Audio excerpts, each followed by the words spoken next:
সকলোৱে মিলি কোঅৰ্ডিনেট হৈ কাম কৰিব লাগিব যাতে উত্তৰ পূৰ্বত আমি ড্ৰাগছৰ ব্যৱসায়টোৰ ওপৰত আমি আঘাত আনিব পাৰোঁ। দ্বিতীয়তে তেওঁ মোক কৈছিল যে কাউ স্মাগলিং হ'ব নালাগে, আৰু ৩ নম্বৰ তেখেতে মোক কৈছিল যে হিউমেন ট্ৰেফিকিং হ'ব নালাগে। তিনিটা কথাই মোৰ কাৰণে অবিশ্বাস্য আছিল। মই শুনি আছিলোঁ যে ক'ত অসমত ড্ৰাগছ আছে, ক'ত অসমত গৰুৰ চোৰাং ব্যৱহাৰ আছে, ক'ৰ পৰা অসমত হিউমেন ট্ৰেফিকিং আছে। অলপ মনত সন্দেহ, মনত বুকুত বান্ধিয়ে তেওঁৰ কথাখিনি শুনি আছিলোঁ।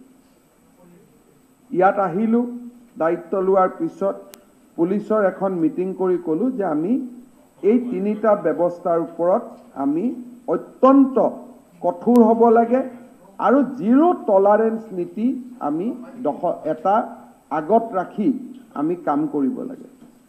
অধ্যক্ষ মহোদয়, আপোনালোক আচৰিত হ'ব যে এই সময়ছোৱাত অসম আৰক্ষীয়ে কেছ ৰেজিষ্টাৰ কৰিছে মাত্ৰ যোৱা 2-3 মাহত। কেলেণ্ডাৰ ইয়াৰটো 2021 বুলি কৈছোঁ যদিও ইলেকশ্যনৰ সময়তো এনেকুৱা এক্টিভিটি নাছিল। জাষ্ট যোৱা 2 মাহত 1021টা কেছ, 1120 কেছ ৰেজিষ্টাৰ হৈছে। আমি কিমান মানুহক ধৰিছোঁ? 1897 জন। ইয়াৰ ভিতৰত 2-এটা কিংপিনো আছে, বাট বেচিকেলি মই বহুত ডাঙৰ ক্লেইম নকৰোঁ। These are basically peddlers. আৰু অধ্যক্ষ মহোদয়, কাৰ্যত যোৱা 2 মাহত আমি হিৰোইন ধৰিছোঁ 27 কেজি। অলৰেডি 27 কেজি হিৰোইন আমি ধৰিছোঁ, ফিজিকেলি আমি চিজ কৰিছোঁ।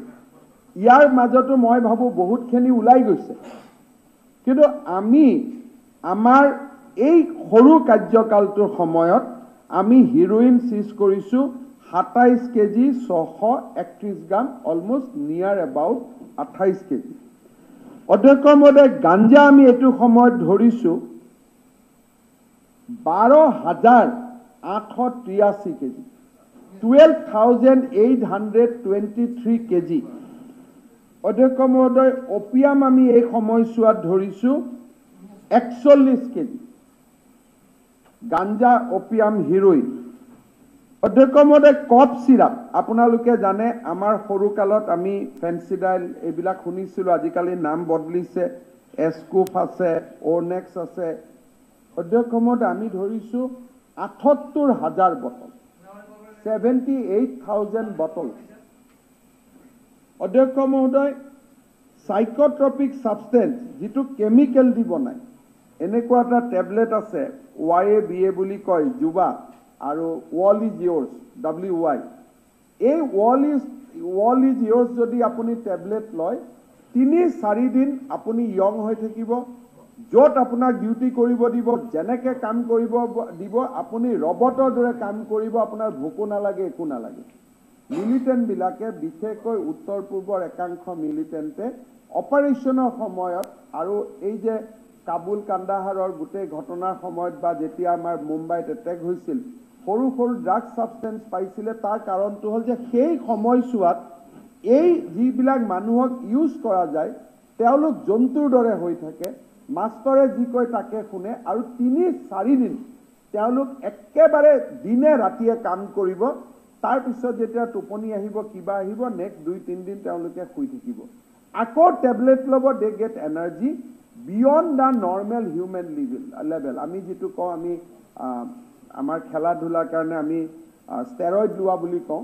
It is a kind of steroid, wall is yours. This is a chemical substance, psychotropic substance. অধ্যক্ষ মহোদয়, আমি কিমান ধৰিছোঁ? 13,63,183। 13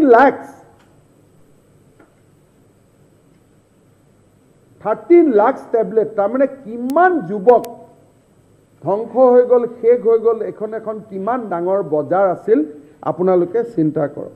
অধ্যক্ষ মহোদয়, এই সময়ছোৱাত আমি মৰফিন ধৰিছোঁ 3 কেজি, মৰফিনে 3 কেজি।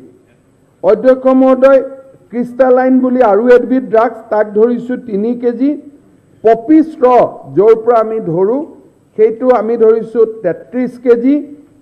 আৰু এওঁলোকে লগত ফেক কাৰেঞ্চি আৰু ফৰেন কাৰেঞ্চি লৈ আহে, তেনেকুৱা আমি ধৰিছোঁ 15,000 টকা।